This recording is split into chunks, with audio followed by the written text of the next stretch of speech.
Hi, I'm Ekta, I'm Neha. I'm Gayatri. and this is our extra credit opportunity homework problem.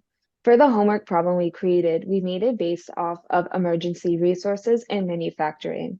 We found that emergency resources is a pretty common news vendor problem, and it was really fitting considering that we just got out of the COVID-19 pandemic, and mask was something that was really prevalent at the time. And we thought it was just really relevant and interesting to investigate, which is why we based the problem based off that. To go through the problem, it says that Company A is a manufacturer of N95 masks and they sell them to hospitals. Each shipment of masks costs $6,000.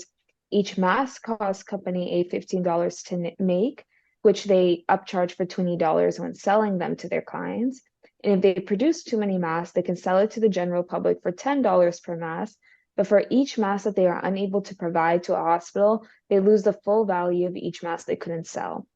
And we're looking at a uniform distribution for this example from 10,000 to 25,000.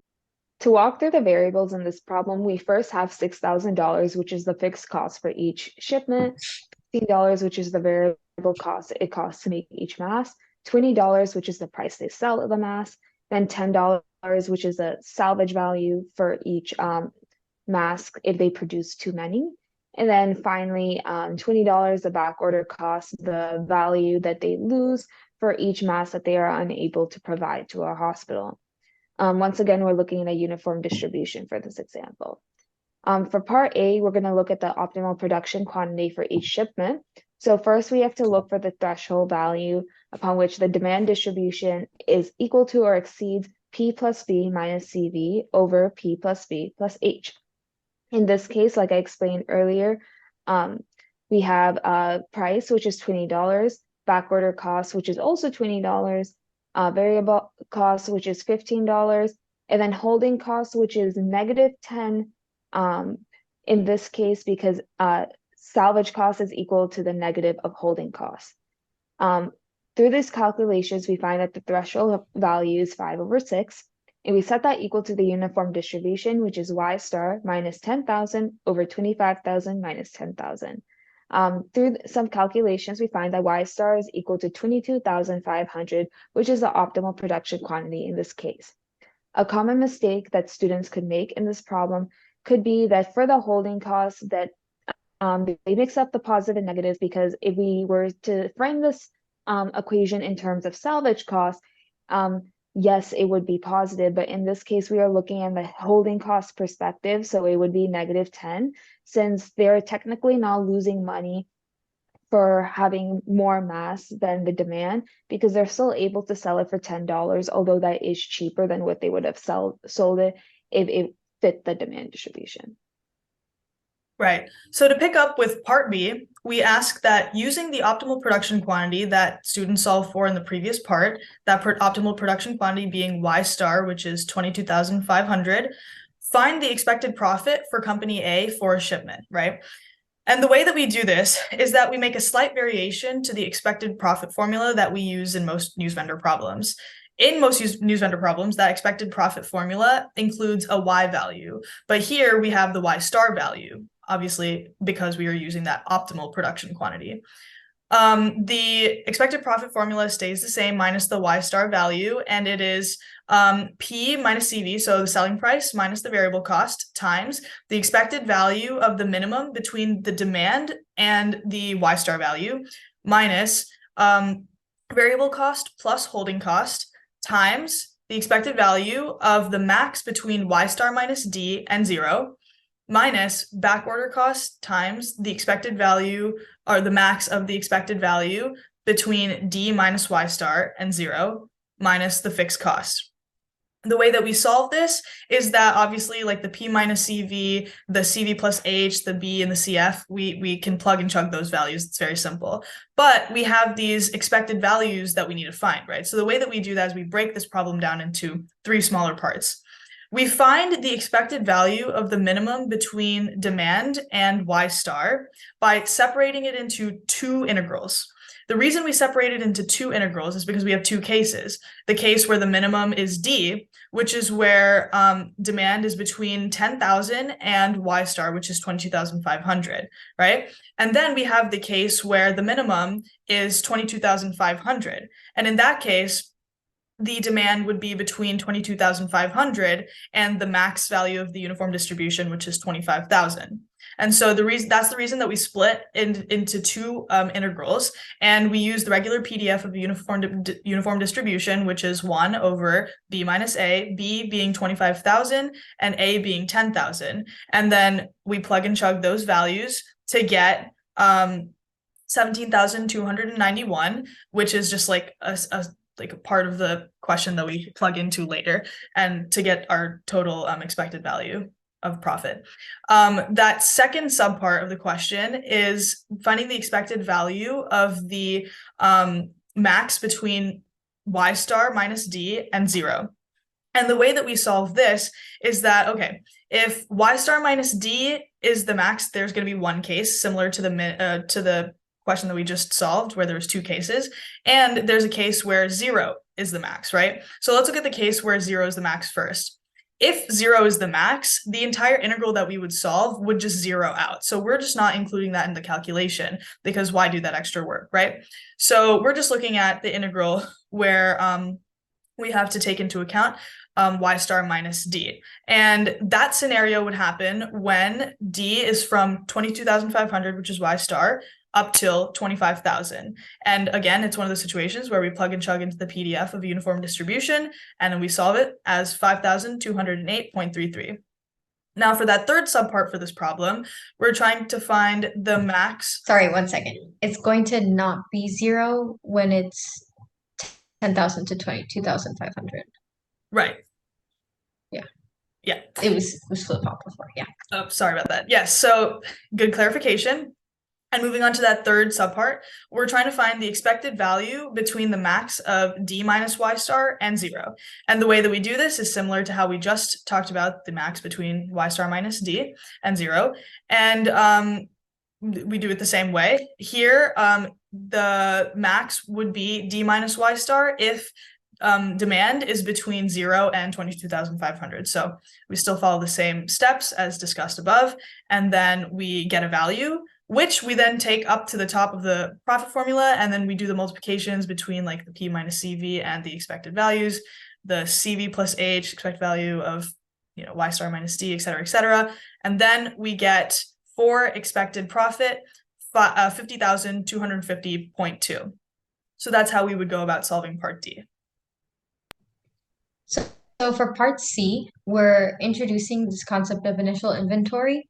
So we're asking whether or not company A has to place an order or not, because of the fact that they're starting from 5,900 masks.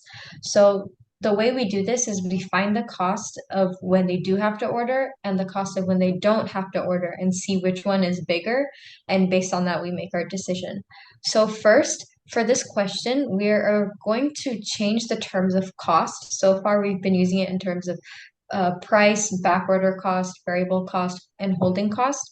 But now we're going to change to overstock and understock. So for that, we need to manipulate the variables. So holding cost is equal to overstock cost. And then P plus B, price plus backorder cost, is equal to understock cost. So that's why we have P plus B equals 20 plus 20, which is 40, and that's our understock cost. So when we're first finding the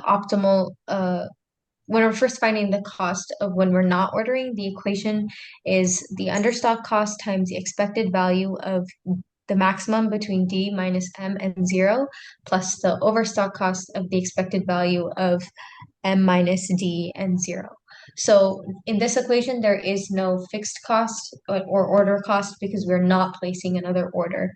And so if we go down a couple lines, we can see the calculation of the two expected values. And since 5,900 is less than any number that D could be between 10,000 and 25,000, our our maximum will always be d minus 5,900. It will never be zero.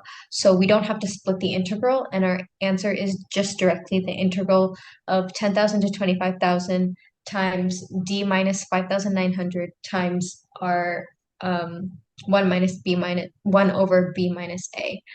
And then for the second one, for the same reasoning, 5,900 minus d will always be zero since d will always be greater than 5,900. So then we go and plug those two numbers up into the equation, and then we just get 464,000. And so now we're going to talk about the cost of when we do order, and this equation is slightly different. First of all, we have our fixed cost of making another order since we are deciding that we are going to order. And then we are ordering the amount between what we have and the optimal order quantity, which is why we're doing y star minus m. And then we're doing understock cost times expected value of d minus y, the maximum of d minus y and zero. And this is because we are ordering up to optimal amount, and then plus overstock cost times expected value of the max between y star minus d and zero. So this will follow the same sort of explanation where I explain how we got the expected values. So our expected values of d minus y star max and y star minus d max are the same from part B. So we're just going to bring those values down. So we're not calculating anything new for this part. So we're just plugging in all our numbers, y star, m, and then the two values we got from B to get 315,417. So now we can compare the cost of when we don't order and when we do order, and we get that the cost of ordering is less. So we're deciding that we are going to place an order, and now we have to decide how much we're going to order, and that is just we're always ordering up to optimal amount. So we're just finding the difference between optimal amount and what we have, and that's 16,600.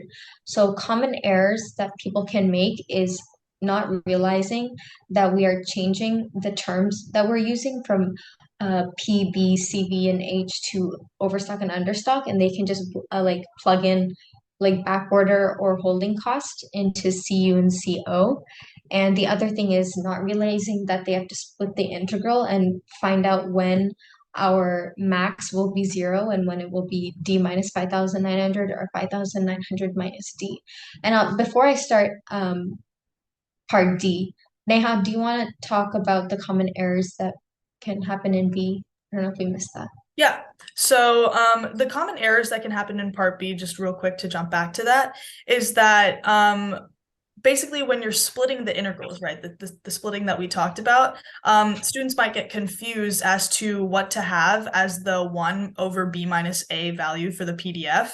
And just to make it clear, just because your integrals bounds are different from the actual b and the a of the uniform distribution, that doesn't mean that you have to change the b and the a to match the bounds of the integral. So the reason we say this is because the integrals are still adding together to still find the entire expected value, like that entire area under the curve. And so the bounds are going to be the entire area of the uniform distribution, which is the lower bound being 10,000, upper bound being 25,000. So that's one error that we definitely found that people will make. And then back to Gayatri for part D. Okay, so for part D, we're giving them an amount of masks that company A is going to order, 6,500, and a new distribution for demand, a discrete distribution, and asking them to find the expected total cost. So we use the same expected total cost, the standard equation, which is fixed cost plus understock cost times the amount and overstock cost times the amount. So we're gonna plug in 6,000 for fixed cost, and then plug in y and m, and y is 6,500. And then we're getting our understock and overstock cost from part C. So again, we're not calculating anything new. These two expected values are values that we have already calculated in previous parts. So then we're just going to go in and plug everything in. And then we get our final answer. But for an explanation of how we're finding the expected values of 6,500 minus D, max of that and max of D minus 6,500. Actually, sorry, I made a mistake. We are not getting those parts from part C since our distribution is different. We're doing a different calculation, so I'll explain that now. Since our distribution is discrete, we can find expected value by multiplying our probability, like 1/12 or 1/3 or 1/4, by the equation that we're going to plug D into. So if it's D minus Y, we're going to plug in we're going to plug in 4,000 for D. So we get 6,500 minus 4,000, and then we're multiplying that by the probability of when D equals 4,000, which is 1/12. And then we go and do that for every single value. So then next we plug in 5,500 for Y, and we multiply that by 1/3, and so on and so forth. And then we get our first expected value, and then we do the same exact thing for the second expected value. And we go in and plug in 4,000, 5,500, 6,000, and 10,000 for Y, and we multiply that by their respective probability values. And so then we go back to our expected cost formula, plug in those two expected values, fixed cost and variable cost, to get our final answer of 156,833. So a common mistake people can make here is plugging in our optimal amount, which is 22,500 instead of 6,500, just mixing up Y star and Y. And another common mistake that people can make is just not remembering how to figure out expected value for a discrete distribution, which is just multiplying probability by what the value is, D. So that is our extra credit homework question 1. We hope it was challenging, and thank you for watching.